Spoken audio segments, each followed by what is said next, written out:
गालबन वो पहली खातून थी जो उस जमाने में ग्रेजुएशन करके आई थी। जाहिर तौर पे हीरोइन आई पॉसिबल वन, लेकिन चूंकि वो ज्यादा फिल्में हिट नहीं हो सकी तो फिर काम के लिए आई तो उन्होंने कहा नहीं अब तो आप ओवर एज हो चुके हैं, आपको माँ का रोल में अगर आप इजाजत दें तो उन्होंने कहा ठीक है। तो इस कदर वो इन्वॉल्वमेंट हो जाती है किरदारों की, या मांगी हो जाती है, इतना वक्त इकट्ठे गुजरता है, फिर किरदार एक सा ही कर रहे हैं तो उन्होंने आकर एवेन्यू स्टूडियो को ऐसे देखना शुरू कर दिया, कहने लगे ये कौन सी जगह है। अस्सलाम वालेकुम व्यूअर्स, आप देख रहे हैं मशरिक डिजिटल। मैं ख्वाजा आफ्ताब हसन, प्रोग्राम है सनमा की कहानी, बयान कर रहे हैं सैयद साजिद यज़दानी।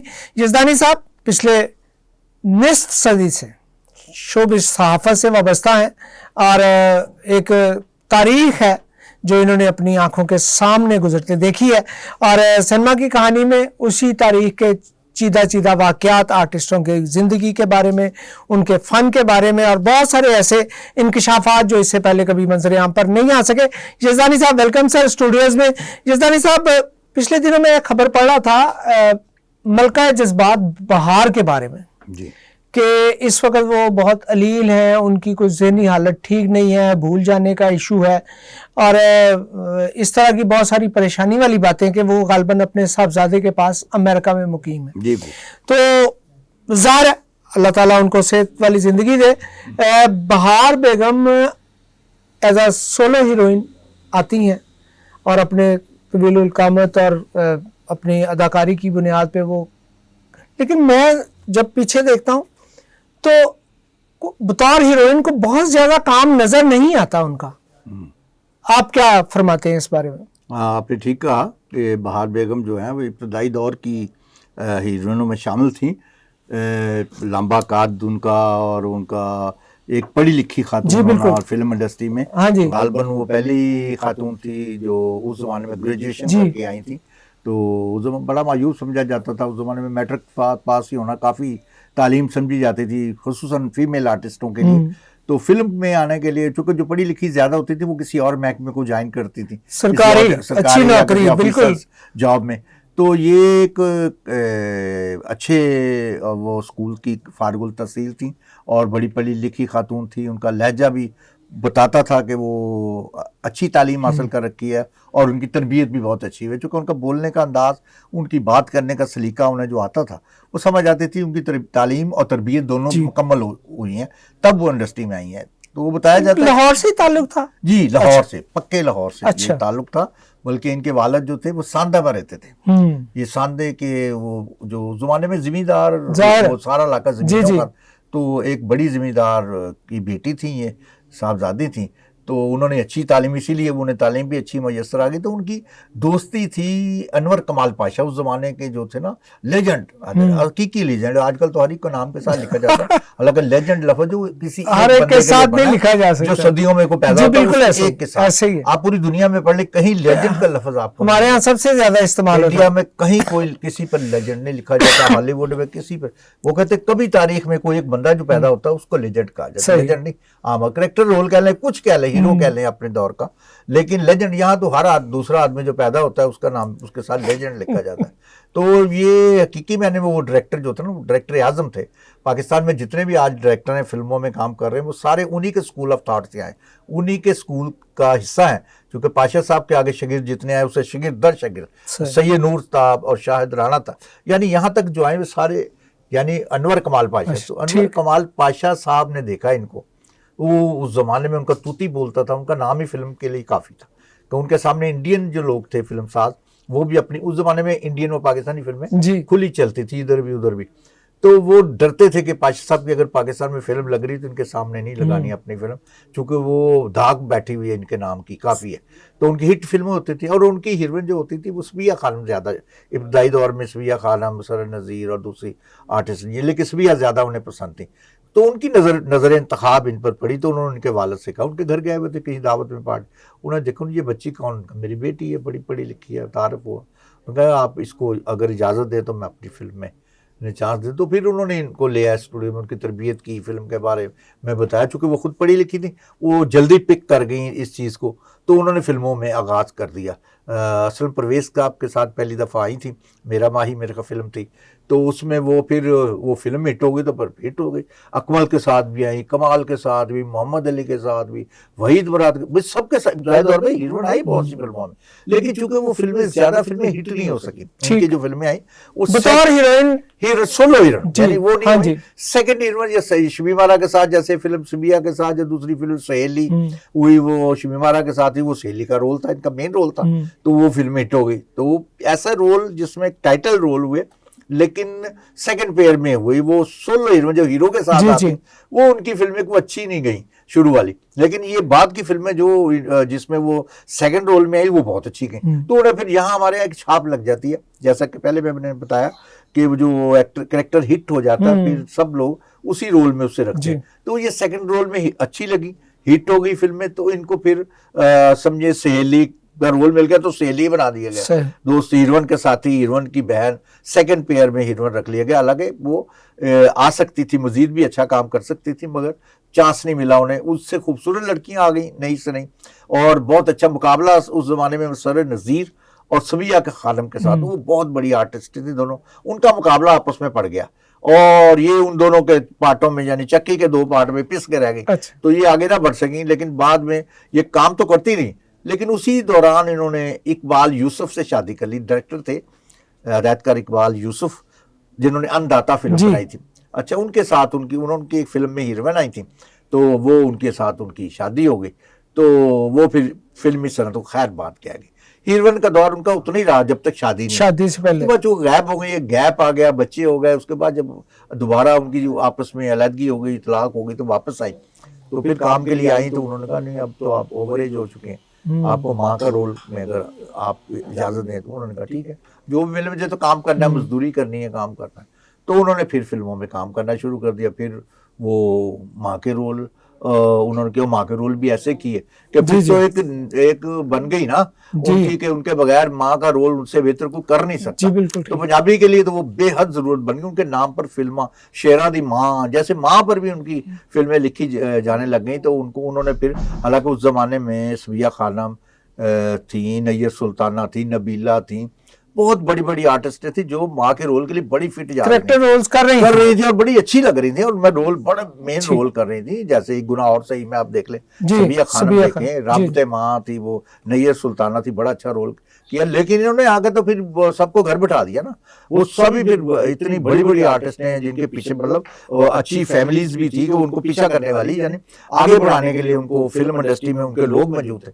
लेकिन बहार बेगम ने फिर किसी को आगे नहीं आने दिया, उन्होंने ऐसा रोल किया कि वो माँ के रोल के लिए उस दौरान अलग शादी इनकी अफजाल अहमद के साथ भी कुछ अर्सा शादी रही। अच्छा, लेकिन घर नहीं बच सका इनके, मुश्किल रही कि इनकी जब भी शादी हुई इनको घरेलू मेरे ख्याल वो ठीक नहीं रहे, ज़वाजी जिंदगी जिसे कहते हैं मुतासिर रही। तो ये फिर बच्चों की तरबियत के लिए उन्होंने फिर अलहदगी इख्तियार कर ली और फिर वो अलहदे ही रही। सही।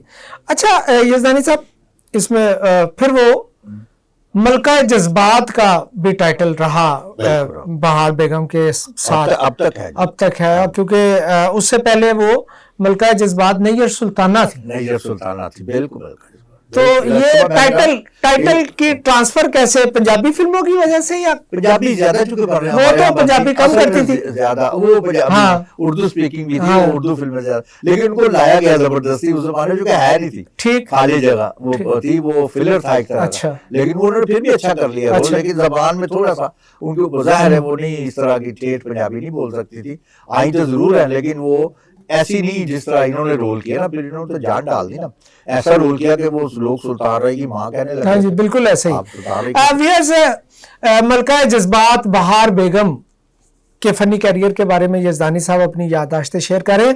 एक छोटे से वक्फे के बाद दोबारा हाजिर होंगे, देखते रहिए मशरिक डिजिटल। खालिक ने कायनात तख्लीक की, इंसान ने जमीन पर बस्तियां बसाई, तारीखी इमारतें माजी को हाल में जिंदा रखती हैं, नई जमालियात की तश्कील करती हैं, शहरी और सनती मुआशरत, माहौलियाती तब्दीलियाँ, फैलते शहरों और बदलते समाज से मुतल्लिक शहर आसार में सवालात उठाएंगे, शहरों के जदीद बदलाव का तज्जिया करेंगे, अर्बन इशूज़ पर बात होगी, हेरिटेज के तहफ़्फ़ुज़ को ज़ेर बहस लाएंगे। देखते रहिए शहर आसार मशरिक डिजिटल पर गाफिर शहजाद के साथ। वेलकम बैक जी। आप देख रहे हैं मशरिक डिजिटल पर सलमा की कहानी और बयान कर रहे हैं सैयद साजिद यज़दानी। यज़दानी साहब, बहार बेगम को मलका जज्बात का टाइटल किस फिल्म से अगर आपको याद हो तो उसके बाद वो पकड़ी नहीं गई कहते हैं आप? इतनी फिल्में थी ना उस जमाने में, आप किसी ये अच्छा ये टाइटल इंडस्ट्री ने दिया या लोगों ने दिया, इंडस्ट्री या मीडिया ने दिया? ये ज्यादा मीडिया की तरफ से अच्छा। आते हैं रोल। किसी को कह देना कि वो ये लाजवाल हीरो, खूब बुरो हीरो, ये अच्छा, फिर प्रोड्यूसर भी उनको ले लेते हैं टाइटल के भी ये अच्छा सही। तो मीडिया से होता हुआ ये चीजें जाती हैं, फिर ये इनके हाथ में प्रोड्यूसरों के, वो फिर अपने टाइटल पे इश्तिहारों में हाँ जी, वो फिल्मी पोस्टर्स तो जमाने में बहुत सी खवातीन के साथ ये मलका जज्बात भी आता रहा। लेकिन ये कि ये किस पहली फिल्म में किस कहाँ है मुझे मेरे अच्छा। में नहीं है, लेकिन ये बहुत ज्यादा मुझे लगता है कि ये जीरा ब्लेड फिल्म थी मेरे ख्याल मुनव्वर ज़रीफ। हाँ, उसमें वालदा थी उनकी नबीना, उससे शुरू हुआ था। अच्छा। और उसके बाद तो फिर जब सुल्तान रही की माँ बनी, जैसा कि मैंने जी जी, तो फिर तो वो पीछे मुड़कर उसने नहीं देखा। सही। सुल्तान रही के साथ सबसे ज्यादा इन्होंने काम किया, सबसे ज्यादा। तो सुल्तान रही के बारे में कहा जाता है कि वो उनका एहतराम भी अपनी वालदा की ही तरह करते थे। और उनकी बहुत सारी फिल्मों में हमें देख के लगता है कि जैसे ये हकीकी माँ बेटा हो। तो उसकी वजह क्या थी? करेक्टर्स थे या इनकी अपनी कोई एफिलिएशन ऐसी हो गई क्या? असल तो करेक्टर थे। अच्छा। अब सुबह से शाम तक 10-12 फिल्में की शूटिंग हो रही है, उसमें 8-10 फिल्मों में 8 में यही है माँ बेटे, तो इस कदर वो इन्वॉल्वमेंट हो जाती है किरदारों की, या मांगी हो जाती है, इतना वक्त इकट्ठे गुजरता है, फिर किरदार एक से ही कर रहे हैं, माँ और बेटे का किरदार।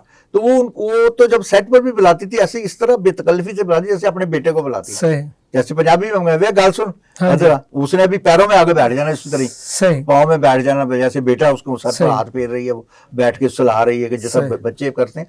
तो मतलब इतना इन्वॉल्वमेंट हो जाती है। एक दौर ऐसा आता है जब आप इतना रच बस जाते हैं तो फिर वो कहते हैं तू ना रहे मैं ना रहूं, तो वो वाला एक मामला आ जाता है कि जो करेक्टर जब एक से ही जब मजा करना शुरू हो जाता है, जिस तरह रुमानवी आपने कहा कि रुबीना से मैंने बताया कि कुरैशी साहब से भी हो गई, इस तरह बहुत सी आर्टिस्टों की इसी तरह ये हो गई फिल्मों में शादियां हो जाती हैं। तो जब ये माँ बेटे का रोल होता है तो अच्छा इन्वॉल्वमेंट है ना, ये वो इन्वॉल्वमेंट हुई तो हो गई। तो ये भी रिश्तों की जब हो जाती है, फिर इस तरह बहन भाई का, जैसे लाला सुहीर कहते हैं कि बहुत सी फिल्मों में जिन लोगों को बहन पर आप कहते थे वो उनको सारी जिंदगी बहन ही बना लेते थे। सही। वो कहते थे नहीं अब मैंने इसका हीरोइन नहीं आना, उन्होंने कहा इसको हीरोइन रखा, उसने कहा नहीं मैंने नहीं करना, मैंने इसको बहन कह दिया, मैं बहन ही कहूंगा। बिल्कुल ऐसे। तो इस तरह का रोल आ गया था इनकी जिंदगी में, इस तरह का मोड़ आ गया था कि ये जो है बहार बेगम जो उनका अपना बेटा ही समझती थी, और वो नहीं समझती थी। राय साहब ने भी बेटा बन के दिखाया, उनका बड़ा साथ देते थे, बड़ा प्यार करते थे दोनों। इस तरह घुल मिल हमने देखा जैसे माँ बेटा ही बैठे बातें कर रहे हैं आपस में, शूटिंग सेट करके बैठ के एक साइड पर, चुके वो किसी और का सीन हो रहा है तो वो बैठे हैं तो वो ऐसे गप्पे लगा रहे जैसे घर में जो माँ बेटा बैठे होते हैं। और लोगों ने भी, यहाँ तक इंडिया तक में लोगों जब फिल्मों देखी वीडियो पर, वो भी आकर यही समझते रहे कि ये उसकी माँ है। कई लोग तो ताजियत के लिए यहाँ से भी, गाँव से देहातों से लोग काफिलों की सूरत में उनके घर पहुंच गए ताजियत के लिए, रईस साहब के इंतकाल पे। हाँ, लोगों ने उसका पुरसा जो है बहार बेगम को दिया, उनके घर नहीं गए वो। उन्होंने कहा कि वो उसकी माँ कहाँ है, उसकी माँ को मिलना है। और जनाजे में भी जो लाखों लोग थे उनमें से कई हजार लोग तो वही ढूंढ रहे थे कि उसकी माँ किधर है, ताकि उसकी माँ से हमने ताज़ियत करना। और लोगों से वो छुपती फिर रही थी क्योंकि लोग पकड़ रहे थे। मैं समझ रहा हूँ कि मैंने देखा ये वाकई बड़ा जज्बाती वाकयात है कि आप किसी की माँ ना हो और लोग आपसे कर रहे हो, और वो भी इसी तरह बिहेवियर, रो रही थी इस तरह हजारों खुतार, जैसे उनका बेटा ही उनका तन बदन का हिस्सा ही जुदा हो गया। तो इस तरह आज तक वो महसूस करती हैं जब तक यहाँ रही हमारी, चूंकि उनके साथ बड़ी एसोसिएशन थी, चूंकि बहुत ज़्यादा वो कलम दोस्त थी, इल्म दोस्त थी, तो उनके साथ महफिलों में, हम घरों में दावत उनके चले जाना, या हमने बुला लेना किसी जगह होटल में, मीट दी प्रेस कर लेना, तो बहुत गुफ्तगू होती थी। जो उसमें वो उनसे बेहद, जिससे अंदाज़ा होता था कि वो सुल्तान रही से बेहद प्यार करती हैं, बहुत ज़्यादा उन था। और वो जब मर गए तो वो बिल्कुल अधूरी हो गई थी, उनको बड़ा शॉक पहुँचा और ज़हनी मरीज़ा बन गई, यहाँ तक के एंड पर तो वो बिल्कुल भूल गई थी। हाँ जी, इन दिनों तो आखिरी एक दावत थी हमारी एसोसिएशन की थी, एवन स्टूडियो में नाश्ते की एक दावत थी। तो वो आई ना जब लास्ट टाइम, तो उन्होंने आकर एवन स्टूडियो को ऐसे देखना शुरू कर दिया, कहने लगे ये कौन सी जगह है। तो मैंने दूसरे साहब को देखा जो मेरे करीब खड़े थे, मैंने कहा यार ये क्या, वो मजाक कर रही हैं, भूल गई थी, वो चीजें भूलने शुरू हो गई थी। जिसकी वजह से पहले बच्चे इनको कभी कभी बुला लेते थे मिलने के लिए या आ जाते थे, लेकिन जब उन्होंने देखा कि इनकी हालत ये हो गई कि ये तो बिल्कुल इस मर्ज का पूरा शिकार हो चुकी हैं और ये भूलना शुरू हो गई, वो डर रहे थे कहीं एक्सीडेंट ना हो जाए या रास्ता ना भूल जाए, कहीं चली जाए तो हमारे लिए मसला बन जाएगा। फिर बच्चों ने इनको अब बाहर बुला लिया, उन्होंने कहा आपका एक तो इलाज कराया। यहाँ पे ये अकेली रहती रही? अकेली पहले तो बहू थी इनके साथ जी, जो एक बेटे दूसरे बेटे की, पहला बेटा तो शादी करके बाहर ले गया था बेगम को, दूसरे बेटे ने शादी की तो फिर बेटी यहाँ बहू को इनके पास ही रखा, लेकिन उनका भी वीजा लग गया जी, ठीक। तो वो मियाँ बीवी भी चले गए बाहर, फिर ये अकेली रह गई थी। फिर मसला इनको संभालने का, एक बुढ़ापा आ गया, फिर उनको बड़े मसले पैदा हो गए, खुसूसन दिमागी जो है ये सबसे बड़ा जो उनको शॉक पहुंचा। और आखिरी दिनों तक भी हिदायतकार अल्ताफ साहब अल्लाह बख्शे उनको भी पिछले साल तक जिंदा थे, तो वो बताया करते थे कि उनको फोन आ जाता है लेट नाइट, वहाँ दिन जी, बिल्कुल टाइम का फर्क, बड़ी बातें करती हैं इधर उधर की। फिर उन्होंने बताना शुरू किया, यार अब वो भूलने लगी, मैंने उन्हें बताया कि यहाँ भी वो भूल रही थी, कहता नहीं यार वो बातें करते करते कहीं से कहीं निकल जाती हैं, वो पता ही नहीं होता, वो बात का ताल्लुक ही नहीं होता, या वो बंदा ही नहीं है सही। वो मैं कहता हूँ ये पता नहीं क्या बातें कर रही हैं। तो मैंने उनके बच्चों को बताया कि इनको, उन्होंने कहा हाँ जी मसला है इनका, कुछ मसला हम करवा रहे हैं ये। अच्छा, तो उसके बाद वो लापता है, कोई 2 साल हो गए, 2 साल राब्ता कहीं नहीं है, किसी से कोई राब्ता नहीं, किसी को है नहीं कि किस हालत में है। अगर वो प्रोग्राम उनके देखने वाले, उनके अजीज, उनके बेटे देख रहे हो तो वो लोगों को बताएं ताकि आम लोग जान सके कि उनकी पसंदीदा अदाकारा किस हाल में। बिल्कुल, ये बहुत जरूरी है, इसलिए कि पाकिस्तान में अब भी बड़ी तादाद में लोग मौजूद हैं जो पुरानी फिल्में देखते हैं। और बहार बेगम ने एक तवील अरसा स्क्रीन पर राज भी किया है, चाहे वो माँ के किरदार में हो, चाहे वो करेक्टर एक्टर हो।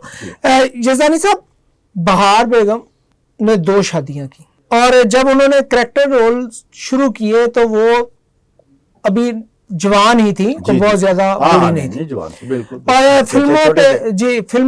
फिल्मों में उन्होंने जिस तरह के किरदार निभाए वो उनकी तालीम से तो मैच नहीं करते कहीं भी जी।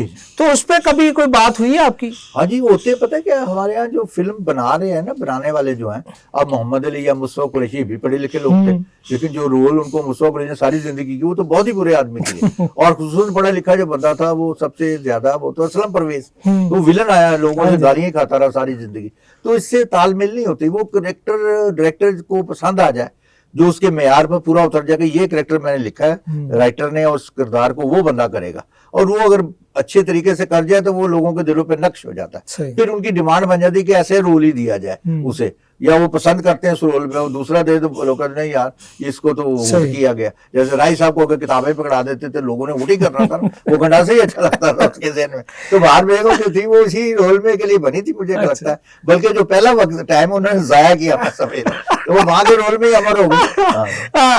अच्छा यज़दानी साहब, अभी जिक्र हुआ आपने कि फिल्म इंडस्ट्री में एक आर्टिस्ट इतना तवील अरसा राज करता है, लेकिन जब वो इस हाल को पहुंचता है, अभी तो चूंकि लाहौर में इंडस्ट्री रही भी नहीं अब, और फिल्म इंडस्ट्री की सूरत हाल ऐसी है, तो क्या इंडस्ट्री के जो पुराने लोग हैं वो अपने साथियों को याद करते हैं, कुछ राब्ते की कोशिश करते हैं? आप जैसे लोग तो करते ही हैं, लेकिन जिनके साथ उन्होंने तवील अरसा काम किया स्क्रीन पे भी और उसके अलावा भी, बस जुबानी जमा खर्ची याद करते हैं, मैं कहता हूँ, लेकिन बेहिस्सी है, ये जमाने की बेहिस्सी भी है कि लोग अपनों को जल्दी भूल जाते हैं। जो अलग जिंदा लोग हैं, वो लोग कोई दुनिया से रुखसत नहीं हो गए, उनको तो लोग भूल ही जाते हैं, चलो, लेकिन जो जिंदा लोग हैं उनको तो याद रखना चाहिए। लेकिन मैं नहीं समझता कि ऐसे कोई हैं लोग कि जो उनको दिल से याद करते हो या उनसे राब्ते की कोशिश कर रहे हो। कम लोग देखे फिल्म इंडस्ट्री में, जो बंदा आउट हो गया ना तो उसको वो फिर फरामोश कर देते। लाहौर में कई ऐसे आर्टिस्ट जो घरों में यानी बेबसी की, और अफजाल अहमद उसकी सबसे बड़ी मिसाल, कौन जाता था? बिल्कुल ऐसे ही अली जाज, कभी स्टूडियो नौकर को कहते मुझे ले जाओ, बहार कमरे में बंद हो गई थी। बिल्कुल बहार बेगम, यज़दानी साहब अपने मिजाज की बहुत आला मिजाज की, मजा बहुत ज्यादा, बहुत इससे मजा बहुत ही आला था उनका, और छेड़खानी, शरारतें करना, उन बचगाना शरारतें, यानी वो लगती नहीं थी ओवर एज है, हमारी उम्र से बड़ी हैं, लेकिन वो बहरहाल वो बिल्कुल नौजवानों की तरह रहीं, और बड़े दिलचस्प वाकयात और कहानियाँ, और उनको बहुत चीज़ें याद थी, वाकयात तो वो शेयर करती थी दोस्तों के साथ अपने सेटों पर, लतीफ़ेबाजी भी, हंसना हंसाना भी, वो सब मतलब बहुत ही भरपूर जिंदगी बसर की, और वो उसके उनके अंदर पनाह सलाहियतें मौजूद थी, और जिसका भी इजहार